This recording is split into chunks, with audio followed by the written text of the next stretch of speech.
All right, let's dive right into this explainer and decode the invisible, everyday cognitive gymnastics happening inside your brain literally right now. We're going to be breaking down the chapter on human thinking, really unpacking the very foundation of how we process the world around us. Because, thinking is the base of all cognitive activities. It's kind of what makes us wonderfully human. Whether you're solving a complex math problem, analyzing a beautiful painting, or just trying to decide what to eat for dinner tonight, you are engaging in these incredibly complex mental operations. So let's uncover exactly how all that works. Consider this profound quote from Helen Keller. She said, "But whatever the process, the result is wonderful, until we have traversed the vast difference between our first stammered syllable and the sweep of thought in a line of Shakespeare." That really captures the essence of what we're looking at today, doesn't it? We're going to trace that miraculous journey, starting from the most rudimentary units of thought, all the way up to the absolute peak of complex, creative human expression. So, here's our roadmap for today. We'll start with the building blocks of thought, then look at solving everyday problems, moving right along into the logic of reasoning, unleashing creative thinking, and finally, we'll ask, does language actually determine thought? Let's get into it. Section 1. Building blocks of thought. We are going to begin by zooming all the way in on the foundational machinery of the mind. I want to challenge you right now. Try to mentally rotate an image of an upside-down girl in your head, or just form your own mental visual of a cat. It's pretty wild, right? Thinking relies heavily on knowledge we already possess, which is very often represented as mental images. If I tell you to imagine a cat sitting in a tree with its tail slightly raised, you instantly form a visual image of that exact situation in your mind's eye. You're experiencing a mental representation of a sensory experience. It's actually the exact same fascinating process you use when you pull up a mental map to give someone directions to your house. Now, the other absolutely crucial building block here is concepts. And concepts act kind of like a highly organized mental library. Imagine you're walking down the street and you spot this tiny, unfamiliar quadruped barking and wagging its tail. You don't have to stop and relearn what this creature is from scratch. No way.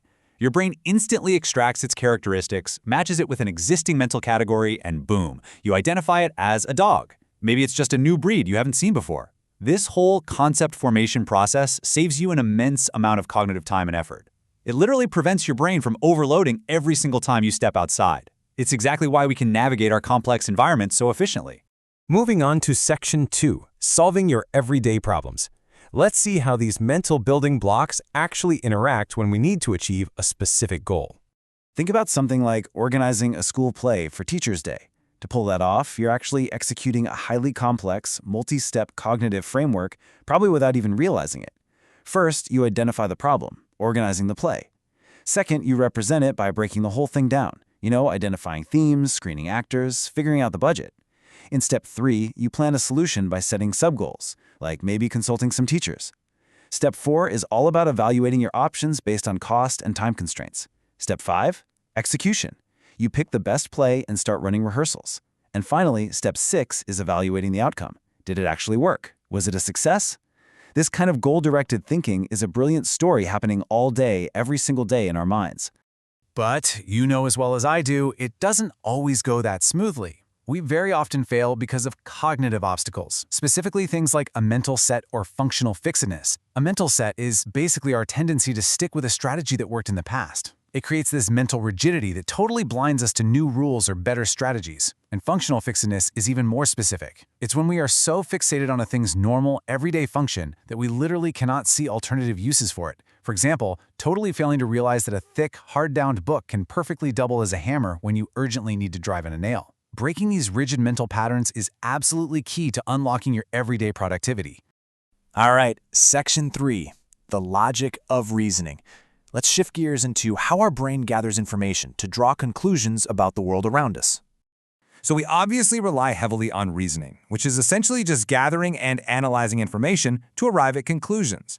The first major type is deductive reasoning. Deductive reasoning works from the top down, from the general down to the particular. You start with a broad general assumption that you fully believe to be true, and then you draw a very specific conclusion from it. But, and this is a big but, it can go hilariously wrong if your base assumption happens to be flawed. This classic example perfectly illustrates the danger of flawed logic. Imagine a mouse assumes a general rule. All cats have 4 legs. Then it applies a specific observation about itself. I have 4 legs, and deduces, therefore I am a cat. The steps are completely valid in their logical structure, but entirely untrue in reality. There's no way that mouse is a cat.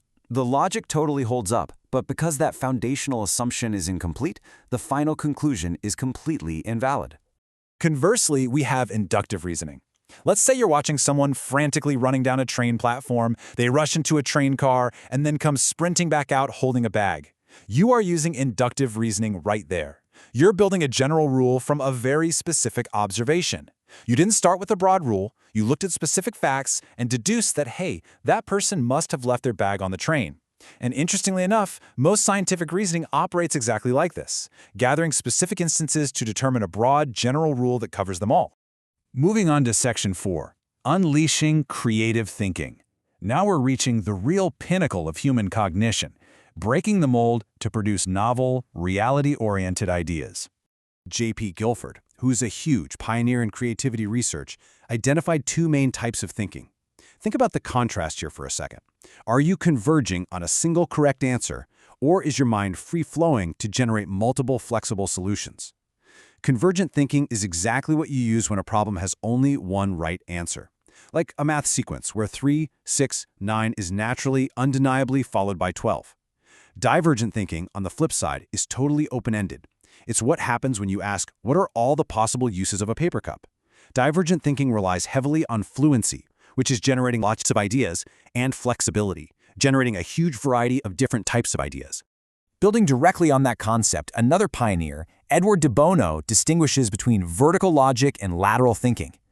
De Bono says that vertical, logical thinking is basically like digging the exact same hole deeper and deeper and deeper. You're moving in a straight, predictable line back and forth between established concepts. Lateral thinking, however, requires massive mental leaps to totally redefine a problem. It is, in his own words, digging a hole in another place altogether. It's actively looking for entirely alternative, expansive ways to interpret whatever issue you're facing. But how does a creative idea actually form in the real world? Well, research shows it's rarely just a random, out-of-the-blue flash of insight. It's a distinct process. It starts with preparation, sensing a problem and gathering your info. Then comes a highly relatable phase, incubation. This is when you feel totally stuck, so you step away and let your unconscious mind take the wheel for a bit. It is literally the reason taking a shower or going for a long walk so often sparks absolute genius. When you finally hit that exciting aha moment and get the answer, you've reached the third stage, illumination. And finally, you move to verification, where you actually test the worth and appropriateness of your brilliant new solution against cold, hard reality. Which brings us to Section 5, Does Language Determine Thought? Let's explore what is arguably the deepest question of this chapter. How does language interact with our internal architecture? Consider this little linguistic comparison. In English, we use a single word, uncle, to describe your mother's brother, your father's brother, and your parents' sister's husbands. Just one word. But in Hindi and other Indian languages, there are dozens of highly specific terms for these different kinship relationships. So begs the question, does an Indian child actually find it easier to mentally differentiate their relatives simply because their language forces them to use highly specific kinship words? In other words, does our thinking process fundamentally depend on how we describe the world in our native language? This brings us right to the linguistic relativity hypothesis, put forward by Benjamin Lee Whorf. Now, Whorf's bold hypothesis argues that the very linguistic categories we use construct the literal limits of what we are cognitively capable of thinking. In its strongest version, this view claims that if your language lacks a word for a specific concept or color, your brain actually cannot easily perceive or even think about that concept. It suggests that language doesn't just express thought, it actively dictates it. Pretty wild, right? As we wrap up this explainer on the architecture of the mind, I want to leave you with a provocative final thought to carry with you the very next time you speak. Think about it.